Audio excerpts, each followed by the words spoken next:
பாஜக விழுங்குவதற்கு பழனிசாமி ஒன்றும் புழுவல்ல, திமுக தான் கூட்டணி கட்சிகளை விழுங்கிக் கொண்டிருக்கிறது என எடப்பாடி பழனிசாமி தெரிவித்துள்ளார்.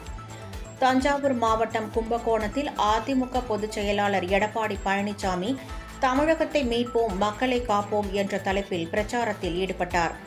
அப்போது பேசிய அவர், 2026இல் 200 தொகுதிகளில் வெற்றி பெறும் என ஸ்டாலின் கனவு காண்பதாகவும், அதிமுக 210 தொகுதிகளில் தனி பெரும்பான்மையுடன் தனித்தே ஆட்சி அமைக்கும் என்று கூறினார்.